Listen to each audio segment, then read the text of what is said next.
Terima kasih Pak Hasrul.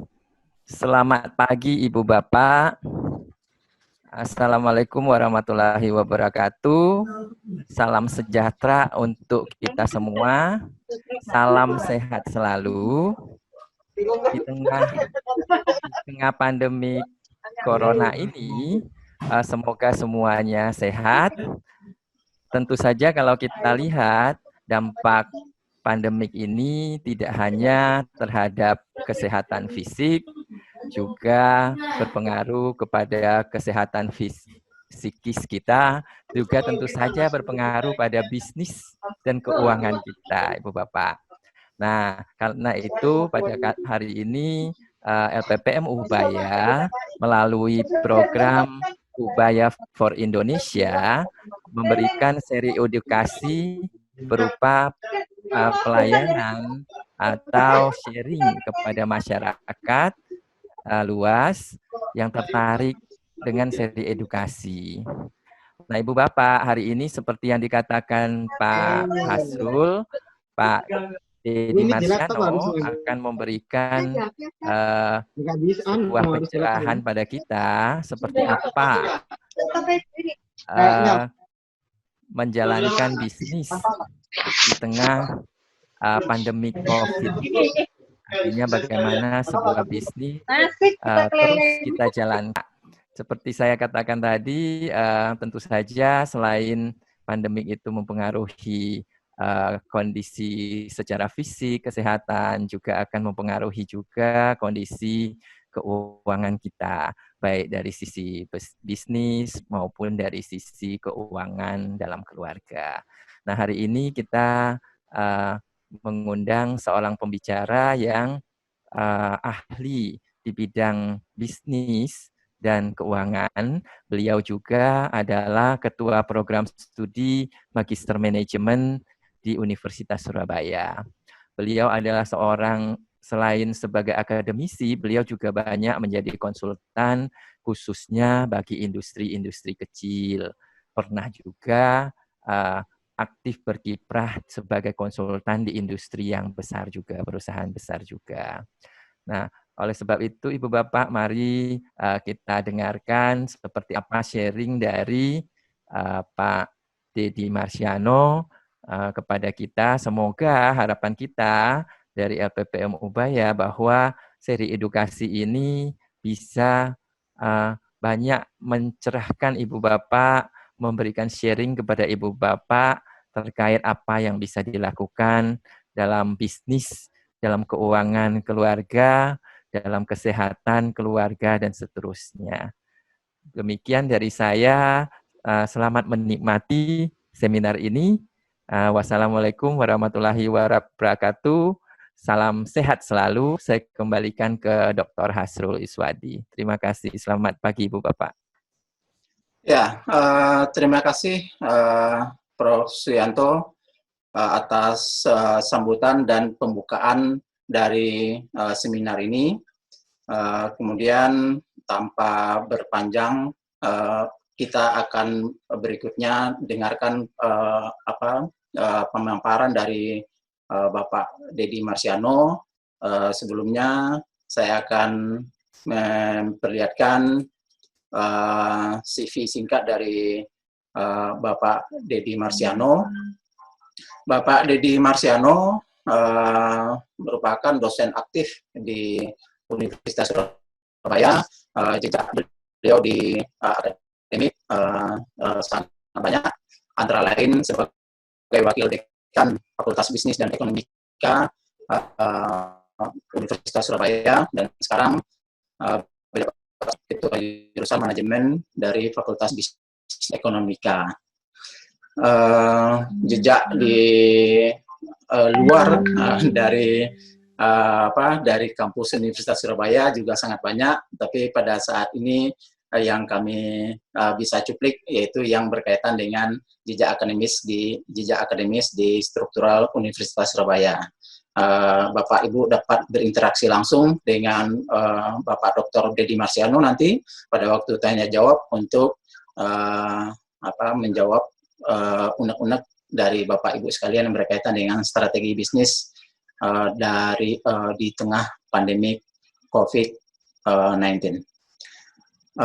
Kami persilahkan kepada Bapak Dr. Deddy Marsiano untuk sharing tentang strategi bisnis di tengah pandemi COVID-19. Pada Pak Deddy, kami persilahkan. Ya, terima kasih Pak Hasrul. Apakah suara saya bisa didengar dengan jelas? Saudara-saudara sekalian, Pak Hasrul? Bisa, Pak. Oke, ya. Terima kasih Pak Hasrul, terima kasih Prof. Suyanto untuk kesempatan yang diberikan pada saya untuk sharing tentang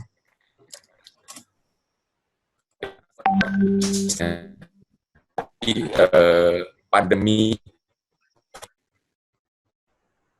yang terjadi tidak hanya di Indonesia, tetapi juga di seluruh dunia. Ya. Jadi sebenarnya apa yang terjadi saat ini adalah sesuatu yang sangat baru. Nanti saya akan menjelaskan apa baru. Ya. Bisa saya.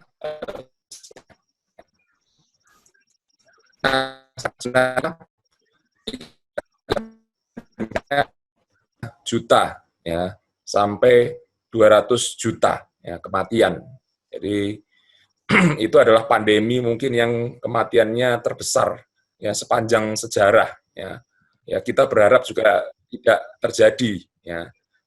Artinya wabah Covid ini tidak sampai mengalahkan Black Death tahun 1346 karena memang teknologi kedokteran kita sudah sangat maju sekarang dibandingkan tahun 1346. Kemudian juga terjadi wabah juga, ya, wabah flu, Spanish flu, ya, yang terjadi pada tahun 1918. Ya, ada 500 juta ya, yang terkonfirmasi. Kematian antara 17 juta sampai 50 juta kematian. Ya. Nah, kalau dilihat dari siklus, sudah lihat biasanya ada 3 siklus ya. Siklus pertama masih tahap awal ya, biasanya belum mematikan. Ya. Biasanya yang mematikan adalah siklus yang kedua, sudah lihat di slide ya. Itu yang paling mematikan dan kemudian setelah itu akan berangsur-angsur menghilang ya.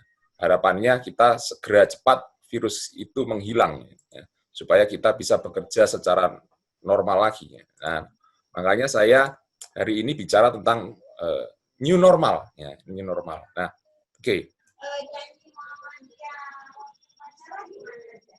Nah, kalau corona dibandingkan 2 wabah yang lain, meninggalnya masih jauh. Ya. Kita di corona estimasinya meninggalnya kira-kira 253.000, ya kira-kira 250 ribuan, ya tidak sebanding. Ya.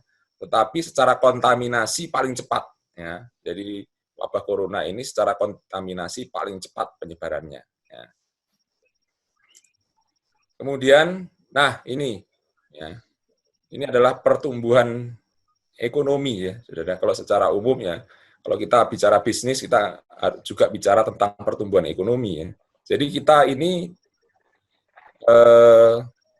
tidak hanya mengalami COVID, tetapi sebelumnya, saudara, itu juga kita mengalami beberapa wabah ya, seperti SARS ya, kalau saudara tahu lihat SARS, Ebola, dan terakhir COVID-19. Dan kalau saudara lihat pertumbuhan ekonominya, ya, kalau lihat ya, saudara lihat di sini, saya akan pakai PowerPoint.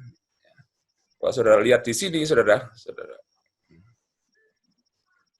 lihat di sini, saudara, itu SARS itu tidak berdampak pada pertumbuhan ekonomi. Ya. Sedangkan untuk Ebola di sini juga tidak berdampak. Ya.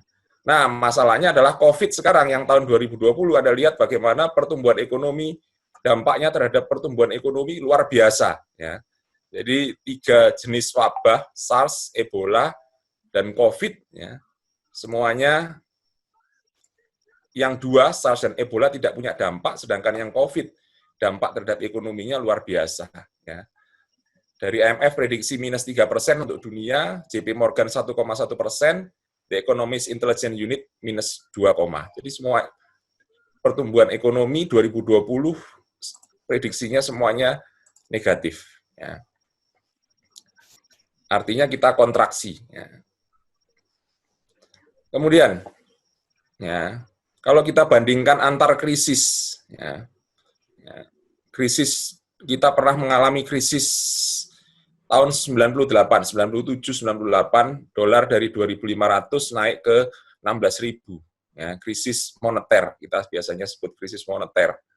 Yang terjadi hanya di Asia, ya. Penyebabnya adalah nilai tukar, penyebabnya adalah utang sebetulnya. Ya, utang swasta yang sangat besar. Ya.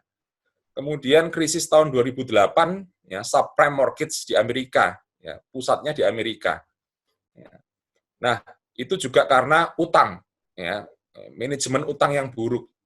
Jadi kalau saudara belajar krisis dari tahun 1931 sampai sekarang, ya, sebenarnya bisa ditebak akarnya apa? Akarnya pengelolaan hutang yang buruk sebetulnya. Jadi penyebab semua krisis itu hampir semuanya adalah penyebab pengelolaan hutang yang buruk. Ya, krisis Yunani tahun 2011, 2012 itu juga pengelolaan hutang negara yang juga buruk di Yunani, ya, yang berdampak kepada negara-negara Eropa.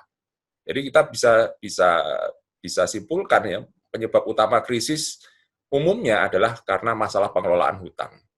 Tetapi, ya, berbeda ketika kita bicara krisis tahun 2020. Ya, karena ternyata akarnya itu bukan utang.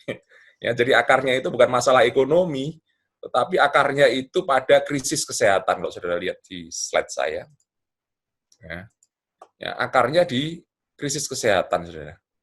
Ya, krisis kesehatan yang kemudian apa? Ini dari krisis kesehatan, ya, kemudian berdampak kepada gangguan sosial ekonomi, ya, kehilangan sumber pendapatan, penurunan daya beli, kemampuan konsumsi, dan lain sebagainya. Kemudian aktivitas bisnis terganggu, ya, tidak hanya aktivitas bisnis, kemudian tekanan di sektor real, aktivitas bisnis itu juga mengganggu perbankan, mengganggu sektor keuangan. Ya. Makanya kemarin kalau nggak salah, Dewan untuk apa ya, kebijakan sektor pengendali krisis, ya, meningkatkan dari normal ke, ya, level yang lebih tinggi untuk Indonesia, ya, untuk masalah ekonomi, dan kemudian akhirnya, ya, merembet kemana-mana. Ya. Jadi sebenarnya yang bisa menjawab kapan krisis ini berakhir sebenarnya bukan orang ekonomi, ya, tetapi orang kesehatan. Ya. Karena apa? Ya. Karena kita lihat akarnya bukan di masalah di ekonomi hanya dampak dari masalah kesehatan, ya, pandemi ini. Gitu. Jadi kalau tanya kapan berakhir, kapan pandeminya, wabahnya berakhir, itu ya jawabannya itu. Dan nanti kita lihat, ya, bagaimana hasil survei tentang pandemi ini. Ya. Oke, ya, selanjutnya. Ya, kalau dilihat, saudara, ini lihat, ya, semua pertumbuhan ekonomi semuanya hampir semuanya negatif, ya, ya, negatif semua. Ya. Amerika tidak ada satupun negara di dunia, hampir semua negara di dunia kena dampak, dan semua pertumbuhan ekonominya semuanya adalah hampir negatif semua. Dan itu kan ada beberapa, dan beberapa skenario, ya, diharapkan skenario, ya, harapan saya adalah dari beberapa skenario di Indonesia ada yang masih positif 2%, tetapi ada skenario terburuk, ya, sudah minus untuk Indonesia. Ya. Saya berharap bahwa harusnya skenario terburuk tidak terjadi untuk Indonesia. Ya. Tapi Q1, lihat sini, ya, sudah turun 3%. Ya. Ya, Q1 ini sudah turun, jadi kuartal pertama 3 bulan ini sudah 3% pertumbuhan ekonominya. Ya.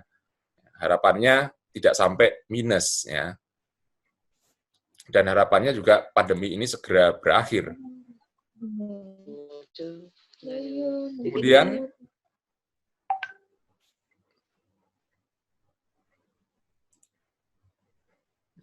nah, ini adalah prediksinya, ya. Jadi prediksi 2020, ya, prediksi 2020 itu adalah 2,3 menurut pemerintah Indonesia, ya. Menurut pemerintah Indonesia 2,3 ini, saudara. Ya, tetapi, ya, menurut beberapa lembaga, World Bank, ADB, ya, World Bank, ADB, IMF, ya, 2020 ya yang terburuk minus 3,51 lah, ya. Yang terburuk minus 3,51, yang terbaik 2,1 masih positif, ya. Beberapa estimasinya masih positif. Ya, makanya saya berharap bahwa pertumbuhan ekonomi kita masih positif, saudara. Kemudian selanjutnya,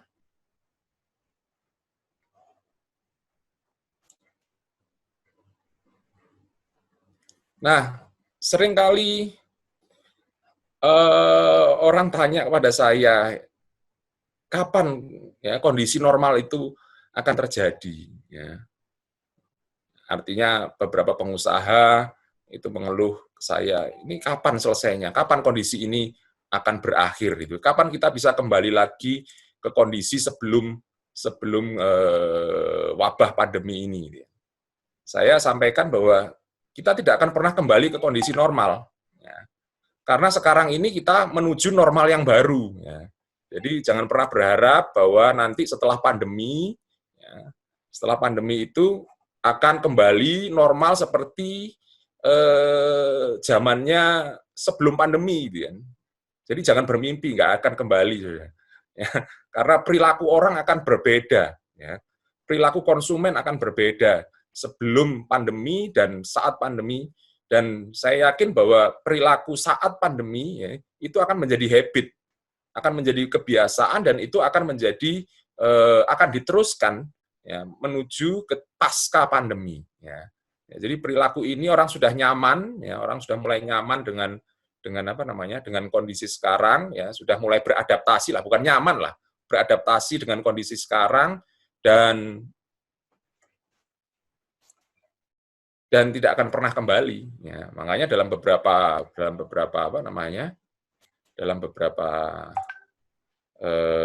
ini Pak Hasrul ini yang join ini muncul di depan layar monitor saya. Saya harus matikan matikan layar monitor saya. Apa bisa tidak dibuat ini ya, tidak dibuat yang mau join itu muncul di layar ini, muncul terus di layar monitor saya. Jadi saya kebingung mengganggu ini ya, mengganggu Ya. Nah, menurut World Economic Forum ya, April 2020, there is no return to normal after COVID. Anda lihat sini, there is no returning normal after COVID, but there is a path forward. Ya. Nggak ada yang namanya kembali ke normal sebelum pandemi. Semuanya akan berubah. Ya. Dengan adanya pandemi, semua akan berubah. Perilaku konsumen akan berubah, perilaku bisnis akan berubah, strategi bisnis akan berubah, model bisnis akan berubah, semuanya akan berubah. Tidak ada yang kembali ke zaman sebelum pandemi. Ya. Ya. Kemudian,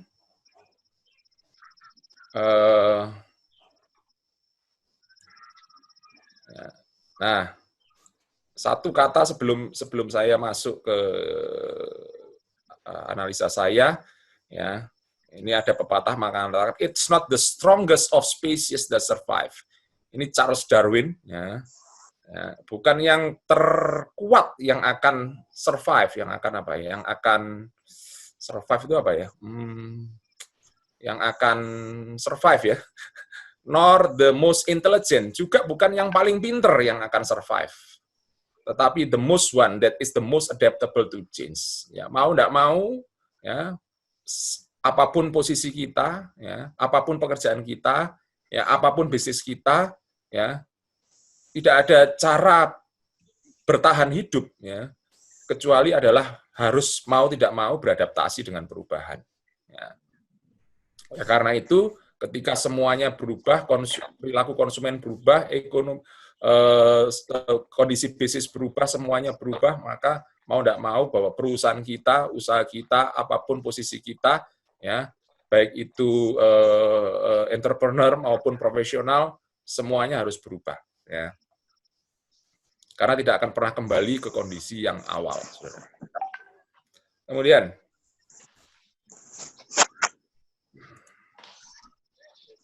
nah, ada positifnya. Positifnya ternyata orang Indonesia itu optimis. Ya, kalau saudara lihat di di slide saya,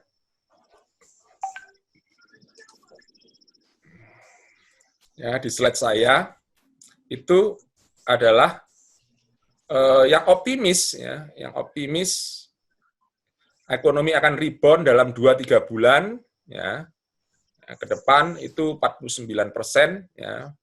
Itu antara 3 sampai 4 April surveinya, kemudian disurvei lagi 53, kemudian 25 April, 26 April disurvei lagi 45. Artinya bahwa kita masih banyak yang optimis, ya.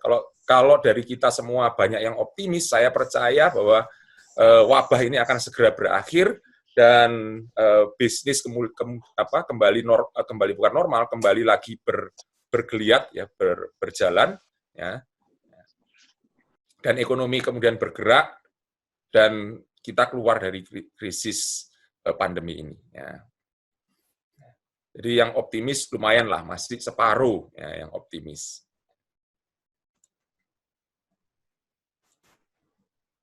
Ya. Nah, yang pas ini adalah apa? Apakah pandemi ini berpengaruh terhadap, ya, keuangan, ya, pekerjaan, dan kemudian akan memotong, ya, pengeluaran, ya. Hasil survei mengatakan ya sangat berdampak, ya. 82% mengatakan ya saya akan sangat berhati-hati untuk membelanjakan uang saya. Jadi 82% itu mengatakan saya sangat hati-hati, ya. Ya, sudah lihat sini 82%.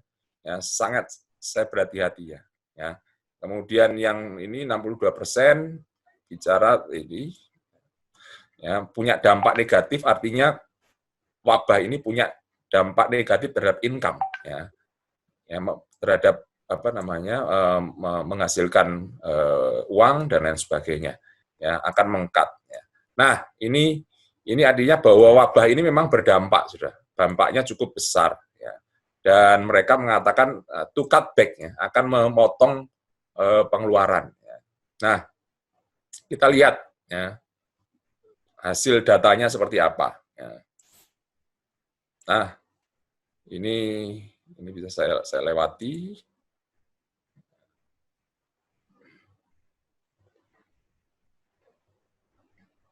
Nah, ini adalah risk of spreading, ya. Jadi risiko penyebaran seperti apa, ya. Ya. Ternyata, ya, ini yang biru ini adalah extremely low, ya, quite low. Berarti orang Indonesia ini Southeast Asia itu adalah data dari Southeast Asia. Southeast Asia itu adalah Asia Tenggara, Southeast Asia. Ya, ini adalah 10% yang ekstrim low dan ini adalah quite low. Jadi intinya bahwa orang Indonesia ini menganggap bahwa virus ini ya santai aja, gitu, ya. Ya, santai aja, gitu.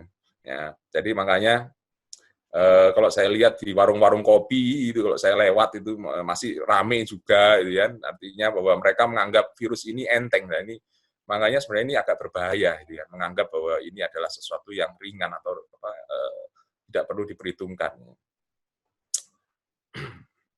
Kemudian selanjutnya, saudara. Nah, spending, ya. Ternyata dari hasil survei tadi yang mengatakan akan memotong pengeluaran saya, akan berhati-hati dengan pengeluaran saya, ya, dan lain sebagainya. Ternyata, ya, dari hasilnya AC Nielsen menunjukkan bahwa spending-nya belum turun, ini, ya. Jadi spending-nya belum turun. Ini adalah 2019 yang biru dan yang merah itu adalah 2020, ya, yang garis solid ini adalah yang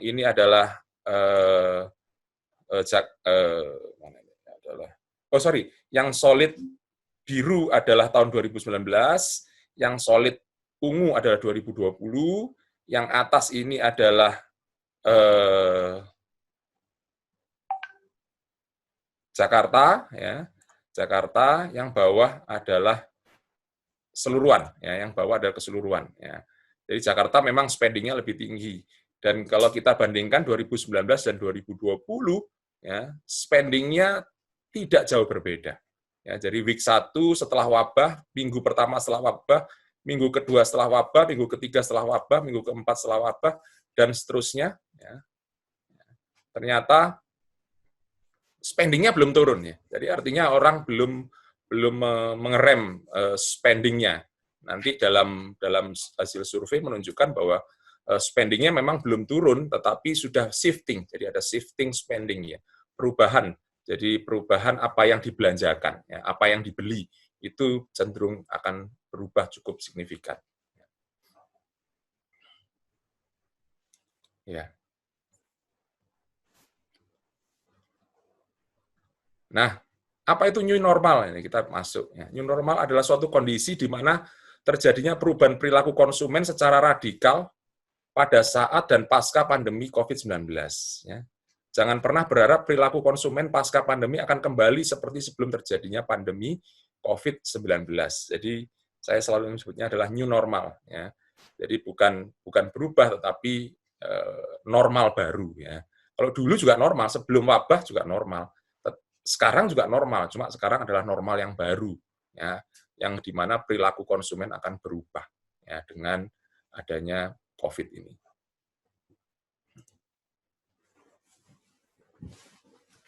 Nah, saudara bisa lihat di slide saya ada 4 new normal yang baru, ya, ada 4 new normal yang baru. Ya, bisa lihat, ya. Pertama apa? Stay at home lifestyle, ya, gaya hidup banyak di rumah, ya, stay at home lifestyle, ya, gaya hidup baru tinggal di rumah dengan aktivitas working, living, and playing, karena ada social distancing, ya, karena ada PSBB, kalau di Surabaya ada PSBB, ya, maka mau tidak mau kita akan stay di rumah, ya, working, bekerja dari rumah, hidup di rumah, bermain di rumah, melakukan aktivitasnya semuanya di rumah. Ya. Nanti kita lihat bagaimana dampaknya terhadap bagaimana perubahan perilaku itu. Ya. Kemudian, saudara, yang kedua adalah bottom of pyramid. Ya. Kita kembali ke bottom of pyramid, ya, piramida. Kalau kita bicara piramida, maka sebenarnya piramida apa ini? Piramida Maslow. Ya. Piramida Maslow, ya, di mana yang paling tinggi adalah self-aktualisasi, ya. Aktualisasi diri, ya, hobi, menyalurkan hobi, aktualisasi diri, ya, ke klub dan lain sebagainya, ya. Nah, itu adalah aktualisasi. Nah, bottom of pyramid. Yang di bawah apa? Yang di bawah itu bicara tentang kebutuhan pokok, ya, keamanan yang paling bawah, dua level paling bawah, yaitu pemenuhan kebutuhan pokok yang paling bawah, yang dua adalah keamanan, ya. Yaitu makanan, kesehatan, keamanan, ya ini. Ya. Ya, jadi artinya orang akan fokus ke di sini makanan, kesehatan, dan keamanan, ya. Ya. Jiwa dan raga. Ya. Kemudian selanjutnya adalah new normal yang selanjutnya adalah go virtual, ya. Ya. Virtual, yang kita sebut ada virtual reality, ya. Virtual reality di mana kita pakai apa namanya, ya, misalnya yang cukup terkenal itu ada kita pakai kayak kacamata gitu kan, ya, kita bisa melihat seperti aslinya, ya, seperti aslinya, ya, kita bisa lihat. Nah, dengan adanya COVID-19, konsumen menghindari kontak fisik antar manusia. Jadi kedepannya pun setelah COVID pun, ya, kontak fisik ini tidak akan bisa kembali seperti sebelum COVID, ya. Karena orang-orang masih berhati-hati, ya, masih berhati-hati dengan adanya kontaminasi baru untuk virus-virus. Mungkin ada virusnya bisa jadi bermutasi dan lain sebagainya. Jadi kontak fisik tetap akan tidak seperti sebelumnya. Ya. Mungkin setelah wabah, mungkin kontak fisiknya mungkin ya, kalau sekarang ekstrim kontak fisiknya, tidak ada kontak fisik sama sekali. Ya, mungkin nanti ke depannya ya mungkin ada sedikit kontak fisik, tapi tetap tidak akan kembali seperti semula. Kemudian yang keempat adalah emphatic society, ya, society yang semakin empati. Ya. Kita di FB itu saya sering lihat kita bisa, ya, banyak sekali program-program memberikan makan kepada orang-orang yang membutuhkan. Ya, kalau saya lihat spontanitas di TV, di media sosial, ya banyak sekali orang yang tergerak untuk membantu sesamanya. Ya, disinilah muncul ya masyarakat yang baru, ya, yang dulunya cuek, yang dulunya tidak peduli, ya sibuk dengan urusannya masing-masing, ya kemudian menjadi lebih empati, lebih welas asih, ya, lebih peduli pada sesama. Ya. Ini kira-kira 4 tren yang besar yang akan kita bahas hari ini. Ya. Jadi pertama adalah stay at home lifestyle, ya, gaya hidup di rumah. Kemudian perubahan pergeseran dari puncak piramid ke bawah piramid, ya, makanan, kesehatan, dan keamanan, go virtual, ya, menggunakan media virtual, digital, kemudian baru terakhir perubahan transformasi masyarakat. Ya. Oke. Pak Asrul, saya berapa menit lagi ya? Masih? Sampai jam 11, Pak. Jam 11. Sekitar 15 menit lagi masih ada waktu, Pak. Aduh, ya. Saya minta waktu sedikit lagi ya, Pak ya. Ini masih banyak slide-nya. Oke. Jadi untuk yang apa namanya yang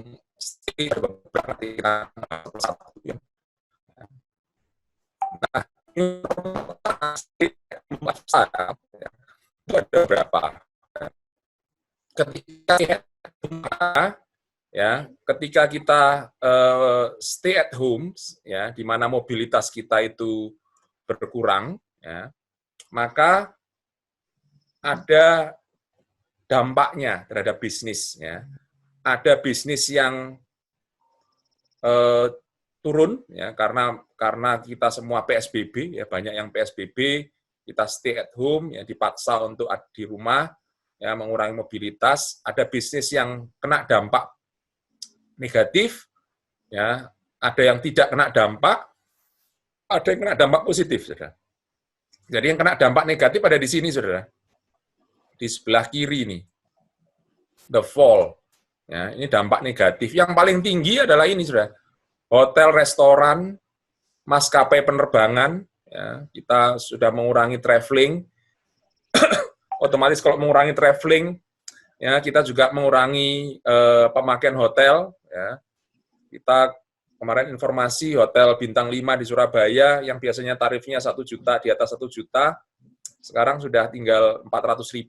Ya. Hampir seperti Hotel Melati, ya, bintang 5 jadi dari di atas 1 juta jadi 400. Airlines, ya, kemudian acara-acara yang mengumpulkan orang banyak, konvensi, rapat-rapat, ya, rapat kerja, itu akan berdampak. Ya. Jadi ini semua hotel semua, ya, ini juga hotel, biasanya ada di hotel. Ya, bar, restoran, ya, ini juga terdampak. Ya. Sekarang nggak boleh buka restoran, hanya bisa to go, hanya bisa dibawa pergi. Ya. Kemudian sinema, bioskop, ya, fitness, ya, mall, ya, dan lain sebagainya, ya, barang-barang elektronik, ya, orang mengurangi juga, otomotif, ya, pembelian otomotif juga berkurang, ya, bensin, ya, berkurang, kemudian properti juga berkurang karena orang fokus pada pemenuhan kebutuhan dasar, yaitu kebutuhan bahan pokok dan kebutuhan keamanan. Itu yang sedang mereka penuhi saat ini. Jadi mereka tidak mengurangi pengeluaran-pengeluaran sifatnya tersier, ya, sekunder atau tersier. Sedangkan yang tidak terdampak, ya, sudah bisa lihat di sini, Bitwin artinya bisa jatuh, bisa enggak, dan bisa tidak juga dua-duanya. Itu adalah education, ya, SD, SMP, TK, playgroup, TK, SD, SMP, SMA, universitas, ya, karena bisnis pendidikan ini bisnis yang jangka panjang, ya, biasanya cukup kuat terhadap goncangan. Ya. Kemudian adalah perbankan, ya, agriculture, ya. Sebenarnya tergantung agriculture-nya, ya kan. Kalau agriculture-nya terkait dengan kebutuhan pokok, maka dia bisa rise. Tapi kalau agriculture yang lain, yang sifatnya suplemen, maka dia bisa fall. Ya. Yang sekarang lagi rise mungkin juga selain bahan pokok, yaitu jamu, ya, yang banyak diserbu masyarakat sekarang itu, ya, jamu-jamuan itu, ya. Kemudian manufacturing, ya, manufacturing juga between, bisa turun, bisa naik, saudara, ya, tergantung manufacturing apa, ya, produknya apa. Kalau produknya terkait dengan produk kesehatan, maka rise, ya. Tapi kalau produknya terkait dengan non kesehatan atau non kebutuhan pokok, ya biasanya bisa fall, ya. Ya. Asuransi juga, ya, between. Sedangkan kemudian yang rise, ya, rise. Jadi yang tertinggi, kalau kita bicara rise, yang tertinggi adalah, ya, dari hypermarket, supermarket, ini kan rise, ya, hypermarket, supermarket, minimarket, ya, dan market-market yang lain itu kan, itu kena dampak positif, ya. Kemudian logistik delivery karena semuanya ada di rumah, beli online, sehingga kemudian logistik akan sangat bagus bisnisnya. Food delivery, ya, GrabFood, GoFood, dan sebagainya. Remote working, ya, Zoom, Google Meet, ya, ada banyak itu, ya, yang untuk remote, termasuk WA, WhatsApp sekarang sudah bisa untuk remote working, ya, untuk teleconference. Kemudian ada streaming, ya, Netflix, ya, TV kabel dan lain sebagainya.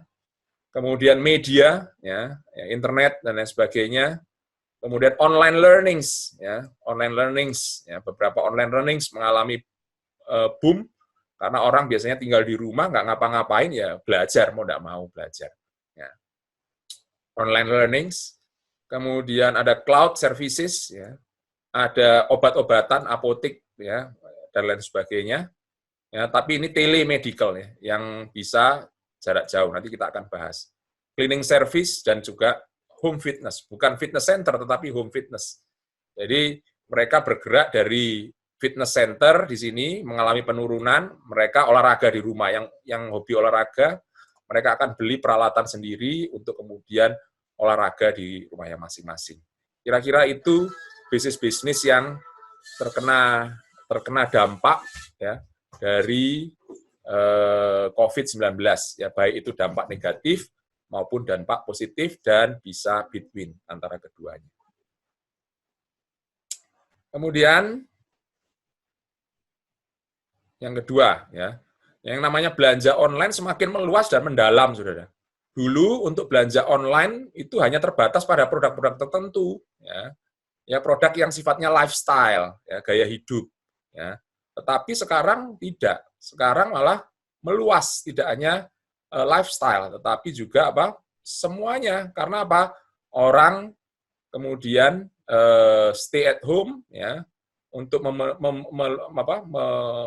meluangkan waktunya, dia bisa membeli produk-produk macam-macam, ya, produk macam untuk memenuhi mengisi waktunya, ya.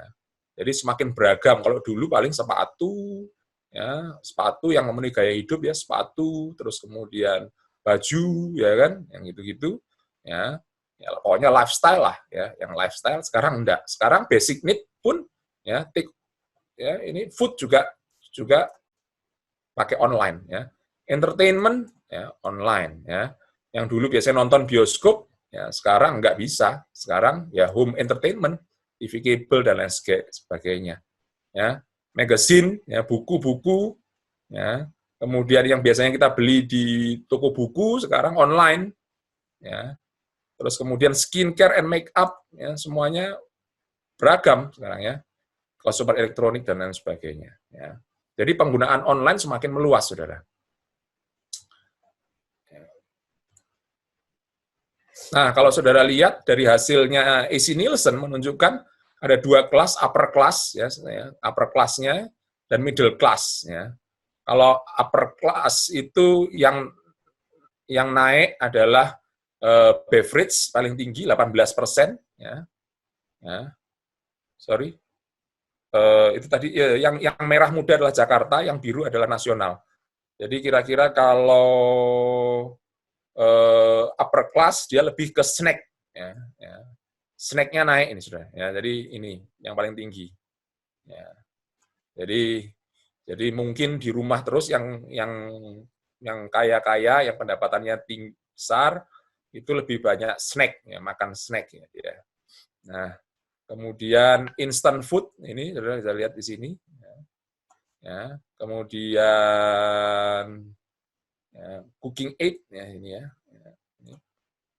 Nah, kalau yang middle class ini kelihatan sudah. Ya, middle class itu beverage ya, minuman. Ini ternyata ya sudah. Ya, 16. Ya, ini.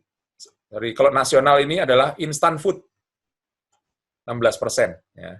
16% instant food. Jadi saudara, sekarang ini yang instant food ya, karena dipaksa ya, kalau kemudian kita go food, grab food terus ya, yang siap makan, siap saji, siap santap, saudara kita beli itu terus cost-nya sangat mahal. Oleh karena itu nanti kita akan bicara, mereka akan berubah, mereka mencoba untuk masak, tapi biasanya nggak bisa masak ya, terpaksa yang siap siap masak, gitu kan? Jadi tinggal masukkan, tinggal goreng, tinggal ngerebus, tinggal kemudian jadilah makanannya. Ya. Jadi instant food ya, yang bisa diproses secara cepat. Ya, itu paling tinggi sudah lihat di sini adalah paling tinggi sudah. Ya. Cooking aid. Nah, dari sini kita bisa lihat ini sudah. Ya, cooking aid, alat bantu masak.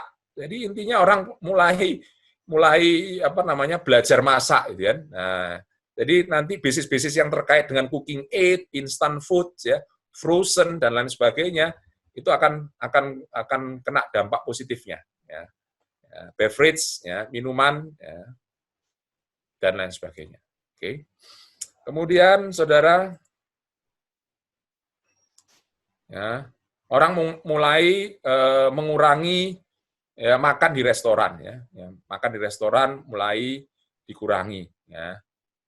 Mulai dikurangi, kemudian ya, take out food from restoran juga mulai berkurang. Biasanya mungkin waktu awal COVID ya, stay at home ya, WFH, work from home ya, setiap hari mungkin pagi sarapan go food ya, siang grab food ya. Kemudian lama-lama juga kantongnya juga terbatas juga gitu kan, karena biasanya yang siap makan itu jauh lebih mahal dibanding yang kita harus masak sendiri ya. Ready to eat food from restaurant delivered home ini juga berkurang saudara ya. Nah, yang naik ini sudah lihat yang bawah, grocery purchase from grocery stores ya. Pembelian di grocery store ya, mulai naik dari 10 ke 18 ya. Terutama produk-produk yang tadi itu ya, nanti kita akan lihat ya, food delivery from lifestyle kebutuhan. Jadi delivery food-nya ini dari lifestyle ya kan. Lifestyle itu gini saudara, misalnya saya kok pengen Pizza Hut gitu kan, sudah lama enggak makan pizza. Lifestyle ya, gaya hidup ya, menjadi kebutuhan ya. Jadi beli food delivery yang memang kebutuhan, mengenyangkan, pokoknya yang penting harganya nggak terlalu mahal, gitu kan? Ya, pokoknya artinya basic need-nya dipenuhi. Bukan lagi orang tidak lagi memikirkan lifestyle, tapi food delivery-nya ke arah pemenuhan kebutuhan. Oke. Nah, kemudian gaya hidup memasak sendiri di rumah ini sudah. Ya, ini sudah. Ini prospeknya bagus, saudara. Kalau saudara paham bahwa masyarakat kita mulai mencoba gaya hidup memasak sendiri di rumah, ya. Saudara bisa lihat di sini ya, selama Ramadan ini yang paling tinggi adalah butter dan margarin ya. Karena ini bahan utama biasanya untuk masak ya. Masak itu bisa buat kue, masak apapun ya, makanya dia naiknya paling tinggi. Kemudian kedua adalah buah-buahan ya, di sini ya, dan lain sebagainya ya. Ini sekitar 30%. ya, pasta, pasta untuk buat spaghetti dan lain sebagainya, kemudian plant milk, milk ini untuk buat bisa masak macam-macam ya, bahan untuk memasak ya dan lain sebagainya. Evaporated milk ini ya, ini kenaikannya cukup tinggi ya, di atas 10%. Ya. Cooking mix ini di atas 10%, saudara. Jadi saudara bisa lihat ya bahan-bahan yang bisa dipakai untuk memasak ya, bahan raw material untuk memasak itu kenaikannya cukup tinggi selama bulan Ramadan. Ya. Dan kalau habit gaya hidup memasak sendiri di rumah ini dilakukan terus-menerus, jadi setelah pasca COVID ya, maka ya produk-produk itu akan terus diminati ya. Nanti kita lihat produknya seperti apa saja. Jadi kalau ini saudara staples ya, itu dari rice, sugar, bread ya, nasi ya, beras ya, kemudian gula dan juga roti ya. Ya, trennya saudara lihat, trennya naik saudara ya, trennya naik ya. Ada fruit juga ya, fruit, egg, and meat ya. Yang paling tinggi adalah daging saudara ya. Growth-nya cukup tinggi.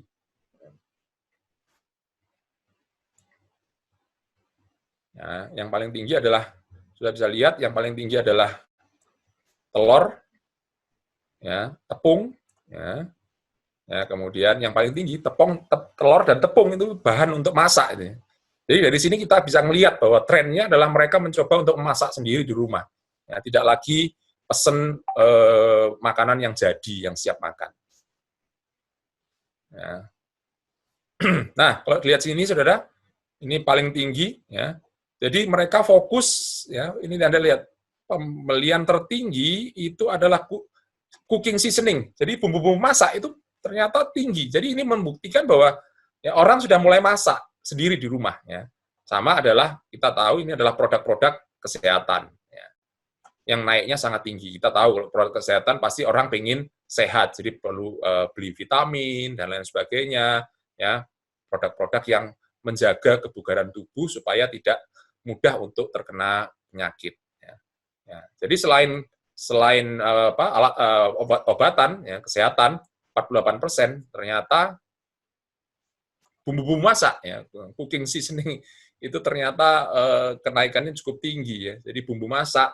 Jadi kalau saudara paham ini, maka saudara bisa menciptakan, meng-create produk-produk yang bumbu-bumbu yang orang sudah langsung nggak perlu seperti instant noodle itu kan, bumbunya sudah teracik ya, diracik orang tinggal masukkan, kemudian selesai ya.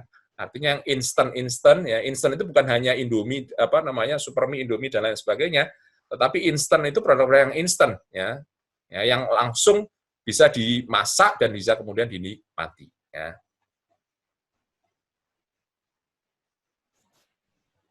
Nah, yang lihat ya, frozen food menjadi solusi kemudahan ya. Jadi mungkin kalau makanan tadi itu Indomie dan sebagainya ya, mungkin orang sudah bosan ya, Indomie setiap hari, Indomie, Supermie, Indomie dan lain sebagainya, rasa kari ayam, rasa mie goreng dan sebagainya, bosan.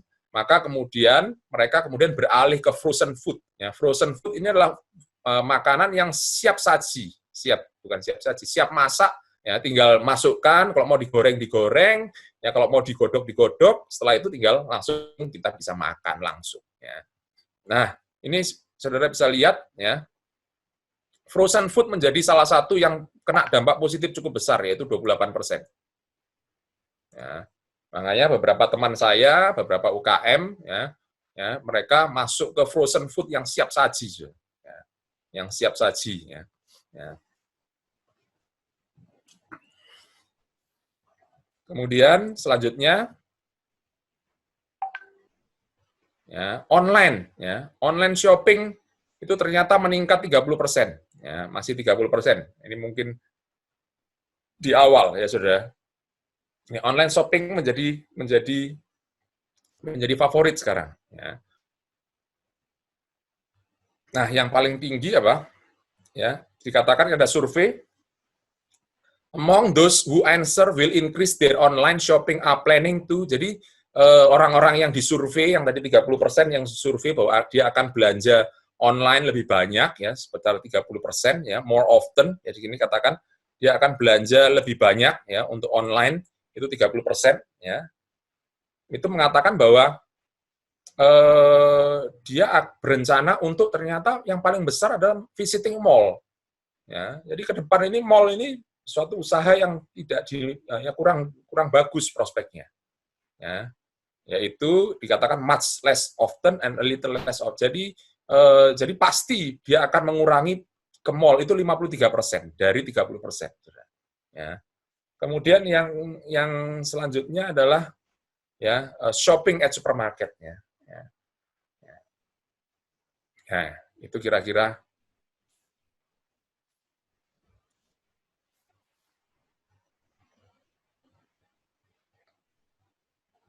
Terus kemudian,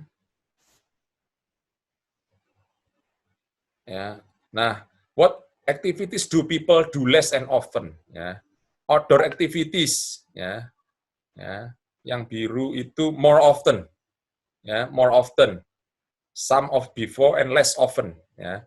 Berarti yang paling berwarna ini adalah less often. Berarti dia mengurangi ke mall, ya, aktivitas ke mall dikurangi, entertainment, yang outdoor activities dikurangi, makan di luar dikurangi, ya, hangout di cafe juga dikurangi, ya, mobility juga outdoor exercise, ya, olahraga di luar dikurangi, kemudian public transport juga dikurangi, ya, traveling pakai pesawat juga dikurangi, international travel juga dikurangi.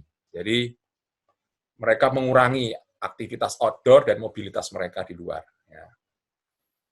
Dan saya rasa ini akan terus nanti sampai ke pasca COVID. Ya.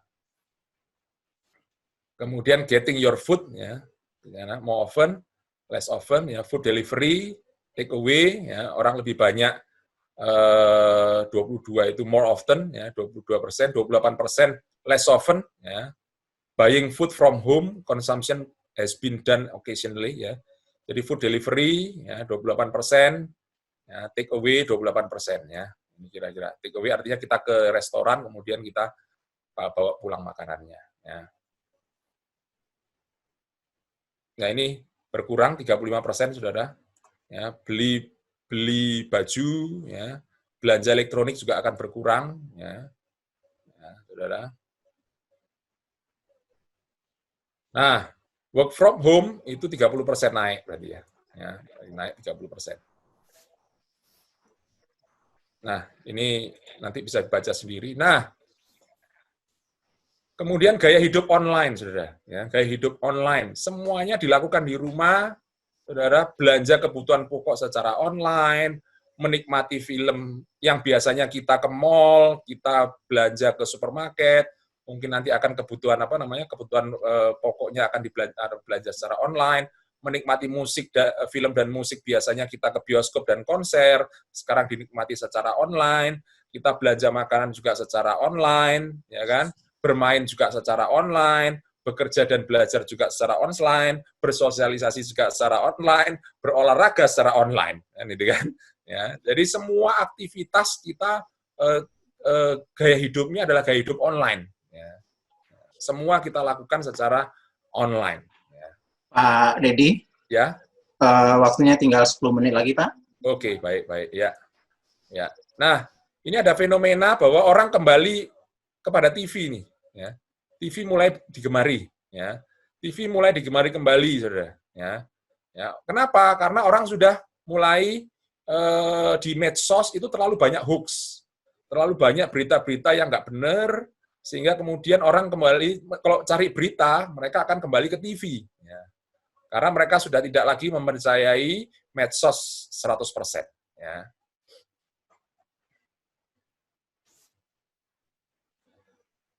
Ya, media sosial dan lain sebagainya, TV juga naik trennya. Nah,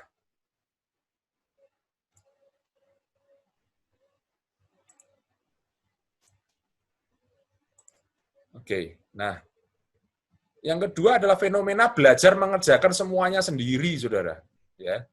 Ya, belajar mengerjakan semuanya sendiri, membersihkan rumah sendiri, biasanya tuh pembantunya. Kemudian, nah ini menyebabkan apa? Anda lihat barang-barang yang memudahkan kita untuk mengerjakan sendiri, ya, apapun itu. Ya, baik itu membersihkan rumah, peralatan untuk membersihkan rumah yang lebih mudah kita gunakan, artinya membantu kita dengan sangat mudah untuk kita membersihkan rumah, kemudian mengerjakan perkakas, mengerjakan sesuatu yang rusak, ya kan? Kemudian alat-alat untuk masak, ya, dengan lebih mudah, ya, menyalurkan hobi dan lebih mudah, ya, family game dan lain sebagainya, itu prospeknya bagus, saudara, ke depannya, ya. Ya, kemudian ada family games, ya, home treatment. Nah, orang biasanya ke salon, ya, sekarang mulai nih home treatmentnya di rumah, ya, sendiri, ya, itu kan, atau mungkin saling membantu, kan, itu kan. Ya, saya juga suka mikir ini home treatment. Sudah 1 bulan lebih saya nggak potong rambut ini.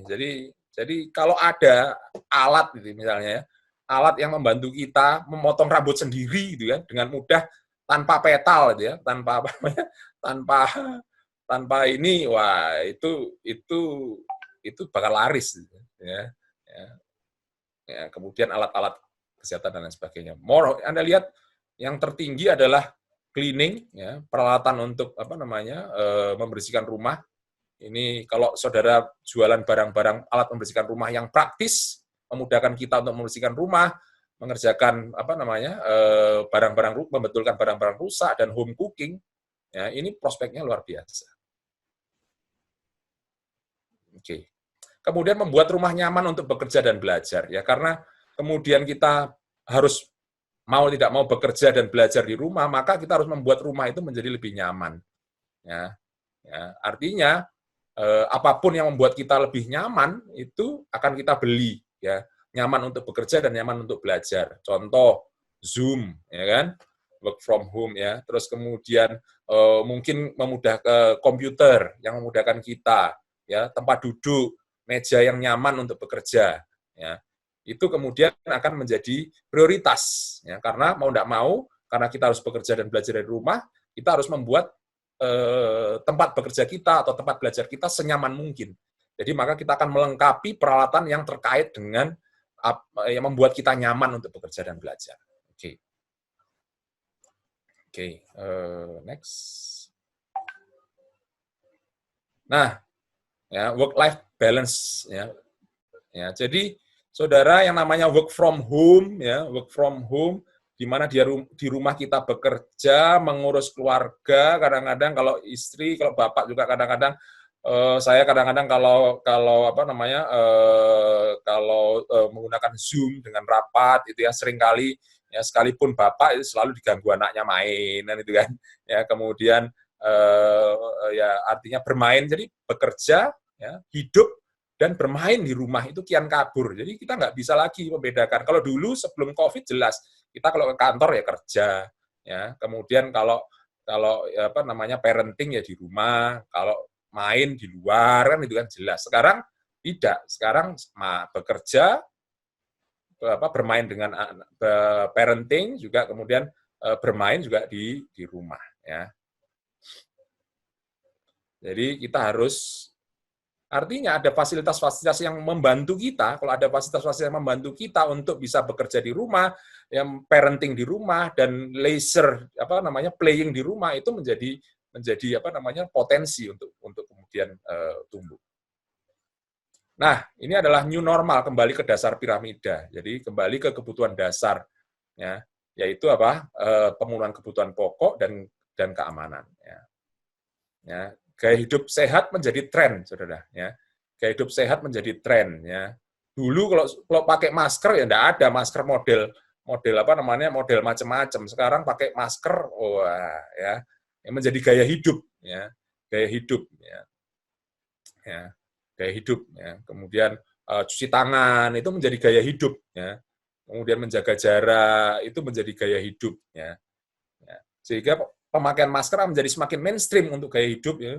Jadi peluang bagi brand khususnya fashion, ya. Fashion membuat masker yang fashionable dengan desain-desain yang unik, ya. Jadi karena sekarang kan sudah over supply, maka saudara kalau memang mau menggeluti bisnis masker, ya, saudara buatlah yang fashionable, ya. Sudah ada yang buat dari batik dan lain sebagainya. Kemudian untuk kesehatan juga, saudara, yaitu hand sanitizer, ya, soap. Jadi intinya bahwa ketika saudara menjual suatu produk, barang, dikaitkan dengan kesehatan, ya, barang ini membuat saudara menjadi lebih sehat, barang ini membuat saudara menjadi merasa aman dari gangguan ini, dari gangguan penyakit ini, semua produk yang terkait dengan kesehatan, ya, yang saudara bisa kaitkan dengan kesehatan, itu potensinya sangat besar. Ya.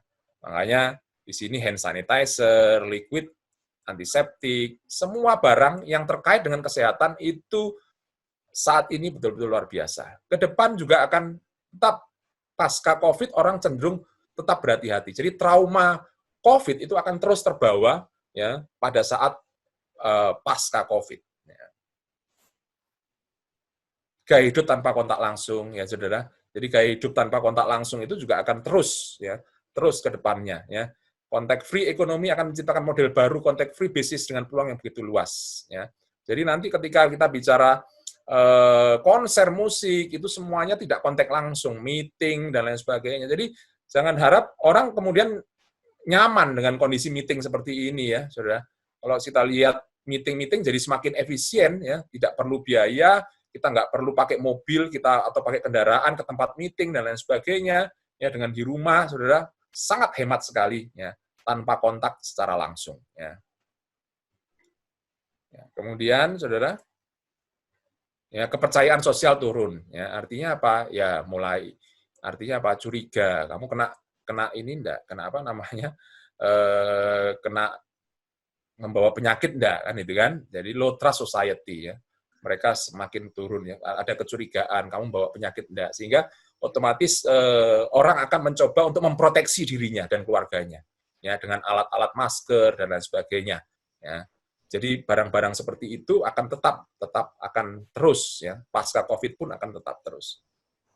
2 menit lagi, Pak. Ya, kemudian rasa khawatir, ya, ketidakpercayaan sosial, ya, ini wajar, saudara. Kemudian jamu, ya, jamu akan menjadi new trend, ya, jamu. Saudara yang punya bisnis jamu, ya, jangan hanya jualan jamu, tapi kaitkan dengan kesehatan. Apa atau manfaatnya bagi kesehatan, ya? Mencegah ini, kan itu kan? Ya, jamu itu menjadi prospeknya luar juga bagus juga dari hasil survei, ya. Halal dan higienis menjadi tren.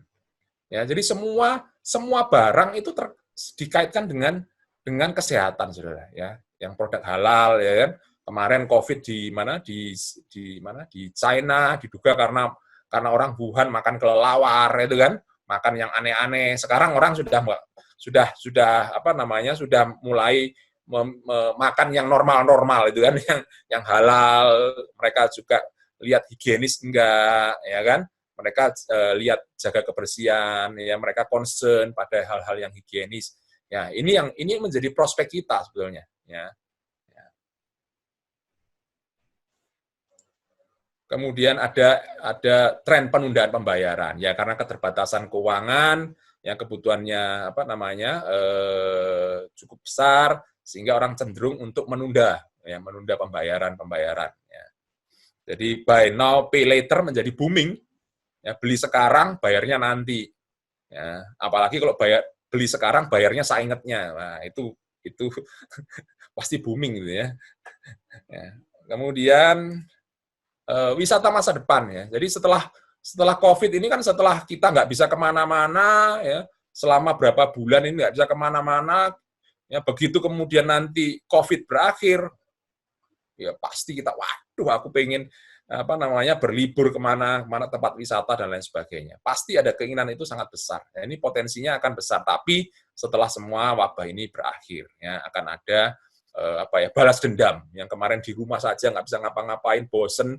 Kemudian setelah wabah ini selesai, orang kemudian mencoba untuk traveling, ya, untuk berlibur.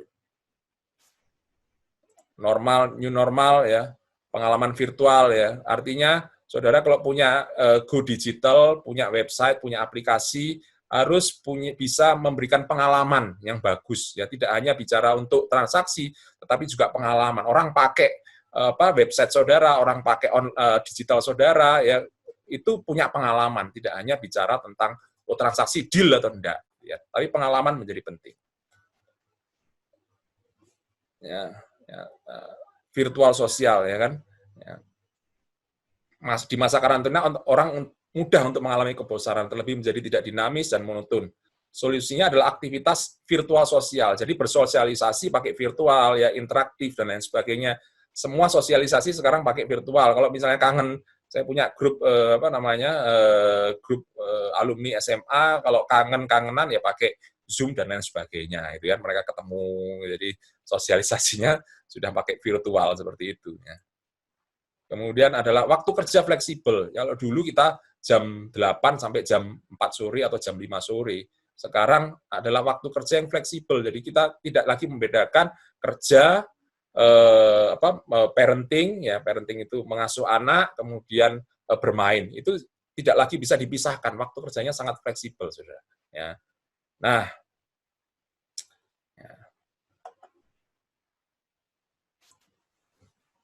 generasi Zoom, ya, generasi Zoom, ya. Yang orang sudah mulai pakai Zoom, Google Meet, dan lain sebagainya. Ada banyak sekali, ya, saya juga nggak hafal, ada 10 lebih dari 10 alat untuk kemudian kita berkomunikasi. Ya.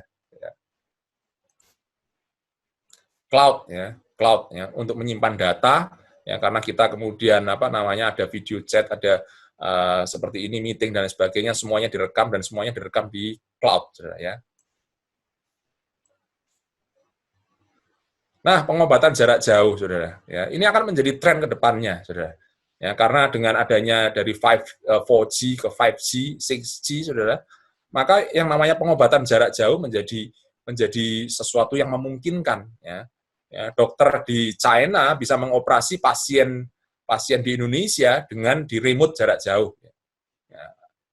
Kemarin waktu kebetulan saya punya asuransi, ketika saya harus ngambil obat, saudara, untuk ngambil obat, saya nggak perlu ketemu dokternya langsung, karena memang nggak bisa ketemu dokter langsung.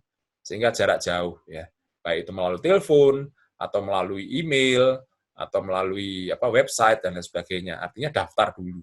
Ya, konsultasi jarak jauh. Ya.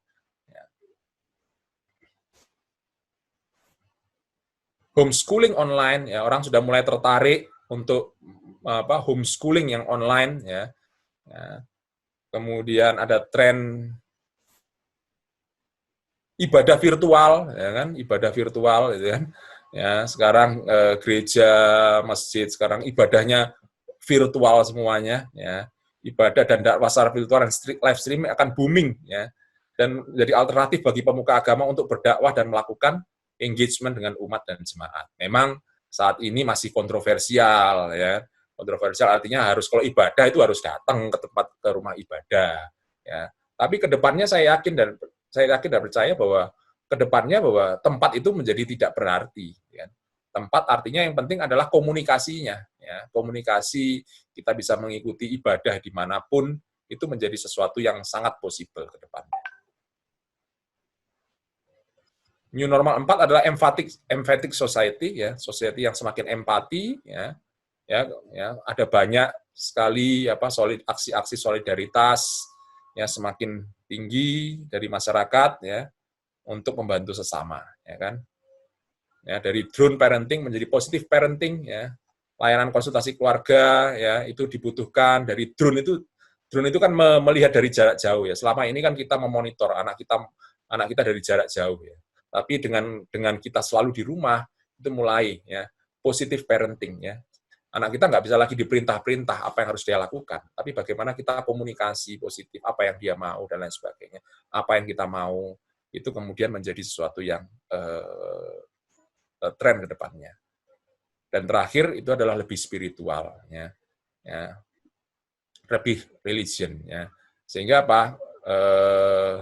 Karena apa? Lebih spiritual dan lebih religious adalah karena ya adanya rasa ketakutan, ya, ketakutan penyakit, ketakutan ya kekhawatiran, ya maka biasanya ketakutan dan kekhawatiran itu biasanya akan berkurang ketika kita dekat dengan Tuhan, kan, gitu kan. Sehingga orang menjadi lebih spiritual, ya. Sehingga kemudian suatu produk atau jasa yang bisa mengurangi rasa khawatir, rasa takut, ya, dengan berusaha mendekatkan diri kepada Tuhan, maka itu menjadi brand yang akan bagus ke depannya. Jadi usahakan agar brand itu menjadi solusi bagi konsumen dengan memberikan ketentraman dan peace of mind, ya, kedamaian, ketentraman. Ya artinya kalau pakai produk itu atau pakai jasa itu kita jadi lebih tenang, lebih damai dan lain sebagainya. Begitu Pak Asrul. Terima kasih banyak untuk kesempatannya. Ya, terima kasih atas presentasi yang luar biasa dari Pak Deddy Marciano. Bapak Ibu bisa unmute sebentar untuk memberikan aplaus kepada Pak Deddy Marciano.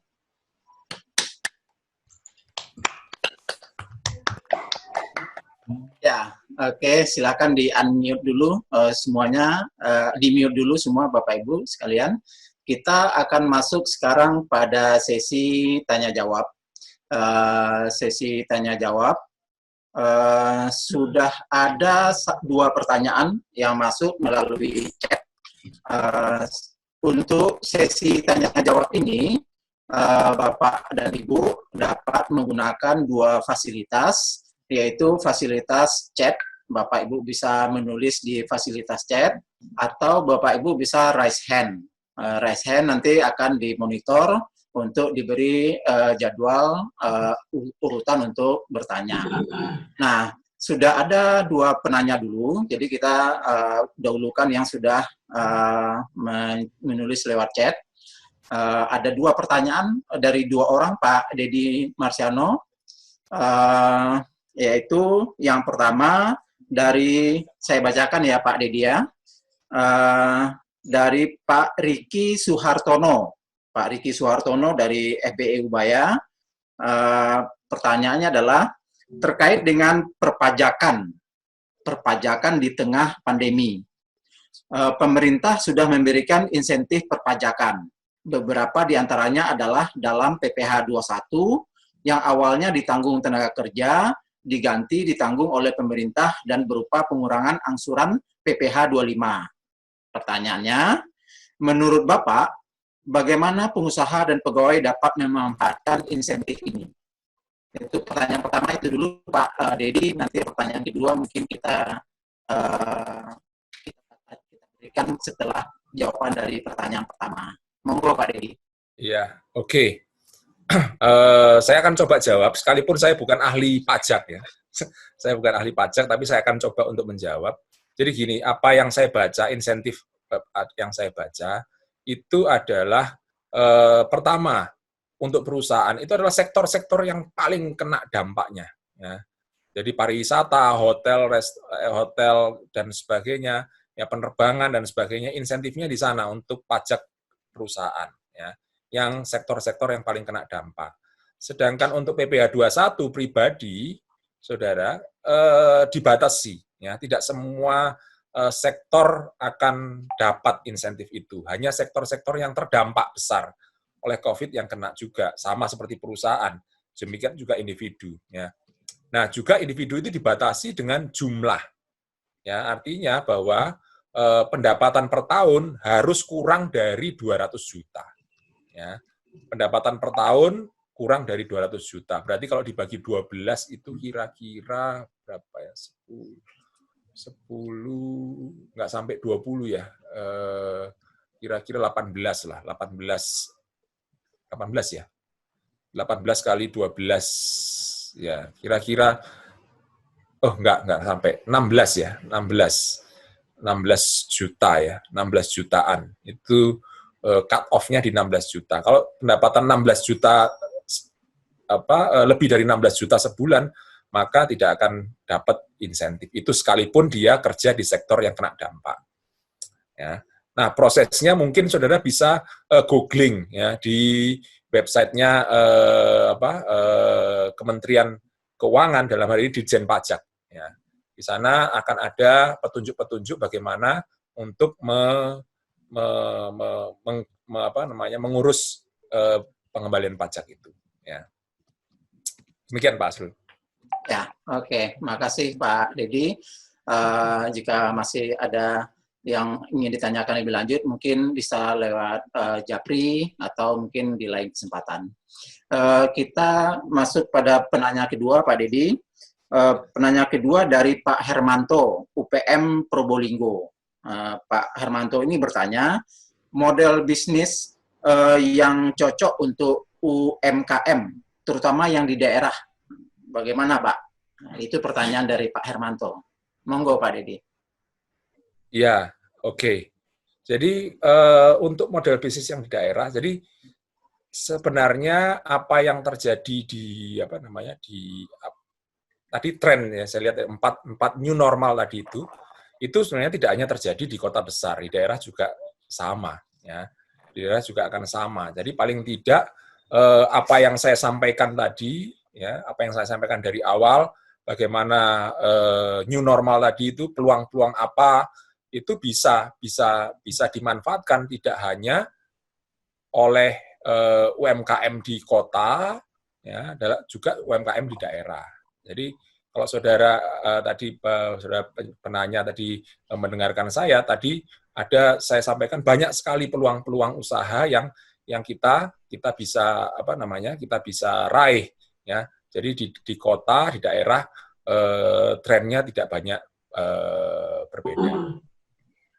Oke, ya demikian Pak Hermanto. Jadi apa yang merupakan tren yang tadi sudah disebutkan Pak Dedi kurang lebih sama juga antara apa yang akan terjadi atau yang dialami di daerah. Jadi peluang-peluangnya hampir-hampir sama. Kemudian pertanyaan ketiga Pak Dedi dari Bu Unike Rosa Mita Lukiani. Bu Unike, Bu Rose mungkin ya, saya sebut Bu Rose saja, yaitu pertanyaannya adalah, lantas bagaimana sikap kita yang tepat menghadapi, menyikapi perubahan ekonomi akibat pandemi COVID-19, Pak? Baik sebagai konsumen, produsen, atau distributor. Jadi menanya sikap secara global, Pak, untuk keadaan sekarang. Ini yang susah. Kalau menanyakan sikap secara global, ini agak susah karena kan tadi sempat saya sampaikan bahwa ada bisnis yang kena dampak positif kan itu kan, ada kena bisnis yang dampak negatif. Ya, nah atau mungkin bisa positif, bisa negatif. Ya, jadi intinya sangat tergantung pada kondisinya seperti apa ya. Kita pada posisi industri yang mana, perusahaan jenisnya seperti apa. Jadi kalau spesifik seperti itu saya bisa kasih saran yang detail, tapi kalau terlalu umum artinya saya agak sulit untuk memberikan masukan yang sangat yang dalam gitu ya. Yang dalam, tapi karena umum itu kan agak susah ya. Jadi jawaban saya juga tidak bisa langsung tajam ke rekomendasi apa gitu ya. Jadi tolong dispesifikkan kira-kira kondisinya apa gitu ya. Ya mungkin Bu Rose ingin menspesifikkan karena tadi disebutkan ternyata bukan sikap secara global tapi sikap per pelaku. Ya mungkin monggo Bu Rose bisa berinteraksi langsung dengan Pak Dedi untuk menjelaskan sedikit maksud dari Bu Rose tentang sikap yang harus ditempuh ini maksudnya apa gitu ya. Bu Rose ini dari Unitomo Pak Dedi. Monggo ya. Bu Rose. Diaktifkan Bu. Ya silakan Bu Rose. Belum kedengar Bu Rose?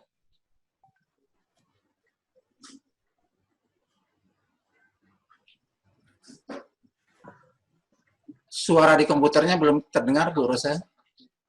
Kayaknya volume suaranya Bu.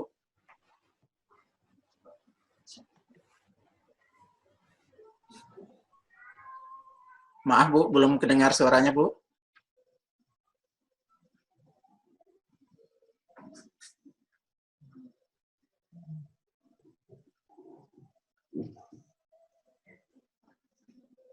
Iya, maaf Bu, belum mendengar juga suaranya Bu. Jadi ya mungkin kita pending dulu ya Bu urus saya sampai nanti suaranya sudah jelas. Kita masuk dulu pada pertanyaan berikutnya dari Bu Harlina Mediaswati. Bu Herlina ini menanyakan, apakah kondisi normal baru pernah terjadi pada kasus-kasus sebelumnya? Bagaimana dunia bisnis harus menghadapi kondisi normal baru ini, khususnya UKM yang tidak mampu mengakses teknologi sebagai basis kondisi normal baru. Monggo Pak Dedi.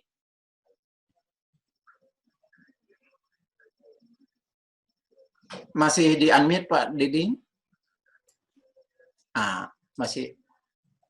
Setiap terjadi krisis itu memang terjadi perubahan new normal, ya, dari krisis tahun 97, tahun 2008, tahun 2009. Tetapi yang paling signifikan berubah, ya, yang paling signifikan berubah itu adalah peristiwa krisis pandemi COVID 2020 ini, ya. Contoh lah paling simpel adalah sebetulnya di kampus sendiri, misalnya kalau kita bicara kampus ya, dunia kampus, sebenarnya yang namanya e-learning itu kalau Pak Asrul tahu kan sudah lama ya, sebetulnya sudah digaungkan lama sekali ya, mungkin tahun 2010 atau 2009 atau mungkin sebelumnya itu ya. Dan selama kurun waktu 10 tahun, 15 tahun ini berjalan di tempat gitu kan, yang namanya e-learning ini. Tapi begitu kena COVID gitu kan, mau enggak mau ya, yang namanya kita dosen, guru semuanya belajar, ya kan? Belajar bagaimana melakukan e-learning itu seperti apa ya. Saya yang generasi baby boomer ini juga ya baby boomer balita ya, di bawah 50 tahun masih di bawah 50 tahun. Ini ya mau enggak mau ya harus belajar semua tools ya.